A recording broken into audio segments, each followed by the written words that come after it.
Bulletin లో breaking news చూస్తున్న మోహన్ బాబుకు తెలంగాణ హైకోర్టులో ఊరట లభించింది. పోలీసుల విచారణ నుంచి హైకోర్టు మినహాయింపు ఇచ్చింది. విచారణకు హాజరు కావాలని పోలీసులు ఇచ్చిన నోటీసులపైన స్టే విధించింది. ప్రతి 2 గంటలకోసారి మోహన్ బాబు ఇంటి దగ్గర పరిస్థితి సమీక్షించాలని పోలీసులను ఆదేశించింది.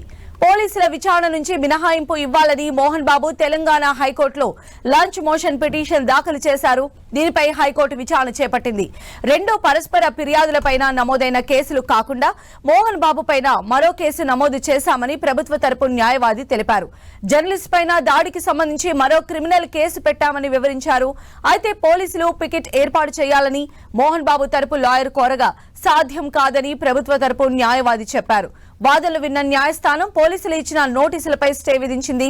తదుపరి విచారణ వచ్చే వరకు పరిస్థితి పర్యవేక్షించాలని ఆదేశించింది. విచారణను డిసెంబర్ 24కు వాయిదా వేసింది హైకోర్టు.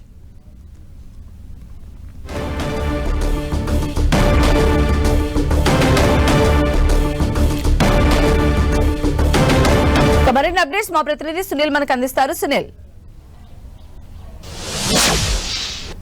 తెలంగాణ హైకోర్టులో మోహన్ బాబుకు కొంత ఊరట లభించిందని చెప్పాలి. ప్రధానంగా పోలీసులు విచారణకు హాజరు కావాలంటూ కూడా ఇప్పటికే మోహన్ బాబుకు నోటీసులు జారీ చేశారు. ఈ నోటీసులను సవాల్ చేస్తూ మోహన్ బాబు హైకోర్టులో లంచ్ మోషన్ పిటిషన్ దాఖలు చేశారు. దీంట్లో అనేక అంశాలు కూడా మోహన్ బాబు పొందుపరచింది. పోలీసులు ఇప్పటికే కొన్ని కేసులు నమోదు చేశారు. దాంట్లో నోటీసులు ఇచ్చారు, విచారణకు హాజరు కావాలని చెప్తున్నారు. ఇప్పుడు ఉన్నటువంటి సమయంలో తన ఆరోగ్యం దృష్టిలో ఉంచుకొని విచారణకు హాజరు కాలేకపోతున్నాను, దీనిపై స్టే ఇవ్వాలని అటు మోహన్ బాబు తరపు న్యాయవాది నగేష్ రెడ్డి ఈరోజు కోర్టు దృష్టికి తీసుకొచ్చిన నేపథ్యంలో కోర్టు కన్సిడర్ చేస్తూ తన ఇచ్చినటువంటి నోటీసులపై పోలీసులు ఇచ్చిన నోటీసులను స్టే ఇవ్వడం జరిగింది. దీంతో మోహన్ బాబుకు హైకోర్టులో కొంత ఊరట లభించిందని చెప్పవచ్చు. ఇక మోహన్ బాబు పోలీసుల విచారణకు హాజరు కాకుండా ఆ స్టేని అంటే మధ్యంతర ఉత్తర్వులు హైకోర్టు జారీ చేసింది. మరోవైపు మోహన్ బాబు ఇంటి దగ్గర నెలకొన్నటువంటి పరిస్థితులను దృష్టిలో ఉంచుకొని అతనికి భద్రత కల్పించాలి, ఒక పికెట్ ని ఏర్పాటు చేయాలంటూ కూడా అటు మోహన్ బాబు తరపు న్యాయవాది కోర్టు దృష్టికి తీసుకురానుంది. కానీ కోర్టు మాత్రం అందుకు నిరాకరించింది. ఎట్టి పరిస్థితుల్లో పికెట్ ని ఏర్పాటు చేయడానికి తాము కోర్టు మాత్రం అంగీకరించలేదు. దీంతో 2 గంటలకు ఒకసారి పరిస్థితిని సమీక్షించాలంటూ కూడా అటు పోలీస్ కమిషనర్ అటు సుధీర్ బాబు కూడా హైకోర్టు ఆదేశాలు జారీ చేసింది.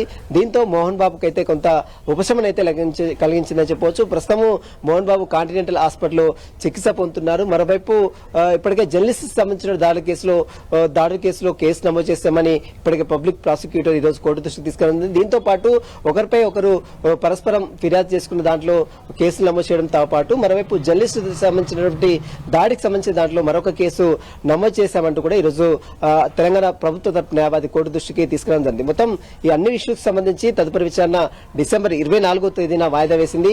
24వ తేదీన మరి కోర్టు మరి విచారణ ఇచ్చిన తర్వాత ఎలాంటి డైరెక్షన్స్ మాత్రం చూడాల్సింది చెప్పవచ్చు. సంధ్య. రైట్ సునీల్.